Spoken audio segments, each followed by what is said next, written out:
Start. नमस्कार, मी श्यामल नाटकर. नमस्कार, मी जानवी कनसे. आम्ही जिल्हा परिषद केंद्रीय प्राथमिक शाळा मोरेगाव तालुका सेलू जिल्हा परभणी येथील विद्यार्थिनी असून आम्ही विकसित भारत बिल्डथॉन अंतर्गत सादर करत आहोत. आमचा project rain water harvesting model.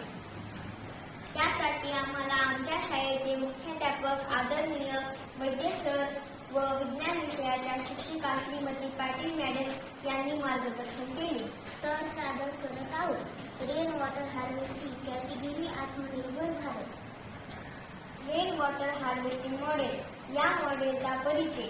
भारतात दरवर्षी मुसळधार पाऊस पडतो, पण त्याचा बराचसा भाग नद्या आणि नाल्यांमध्ये वाहून जातो. पाऊस. वॉटर हार्वेस्टिंग म्हणजे पावसाचे पाणी गोळा करून त्याचा वापर करून जमिनीत मुरणे, म्हणजे भूजल पातळी वाढते आणि पाण्याची कमतरता भासू नये. ही प्रणाली ग्रामीण आणि शहरी दोन्ही भागांसाठी योग्य आहे.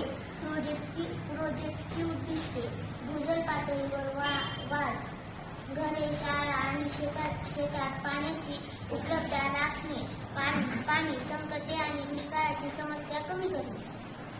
यासाठी आम्ही खालील साहित्य वापरले आहे. मोठा पुष्टा वापरला आहे, त्या पुष्ट्याचे घर बनवले आहे आणि प्लास्टिकचा एक डबा घेतलेला आहे.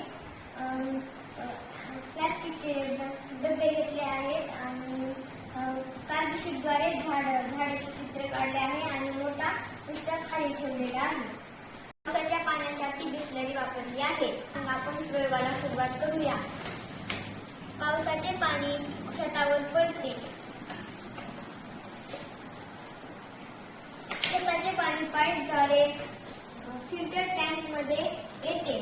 फिल्टर टँक मध्ये आपण कापूस, खडे, कोळसा घेतलेला आहे. फिल्टर टँक मध्ये शुद्ध झालेले पाणी कलेक्शन टँक मध्ये येते. यासाठी आपण हे पाणी पिण्यासाठी, घरकामासाठी वापरू शकतो. यासाठी आपण संपूर्ण गावातील पाणी गोळा करू शकतो आणि पाण्याची समस्या दूर करू शकतो.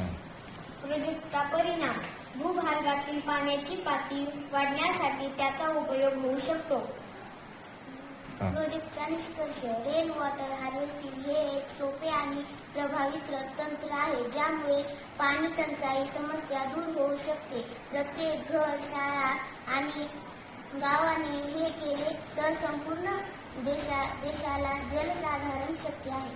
प्रोजेक्टचे फायदे: भूजल पातळी वाढते, पिण्याच्या पाण्याची उपलब्धता राहते, पूर आणि पाणी साचण्याची समस्या कमी होते, पर्यावरण संरक्षणात मदत होते. प्रोजेक्टचा संदेश: प्रत्येक थेंब मौल्यवान आहे, तो वाया जाऊ देऊ नका. रेन वॉटर हार्वेस्टिंग करून आपण स्वावलंबी भारताच्या दिशेने पाऊल टाकू शकतो. तर अशा प्रकारे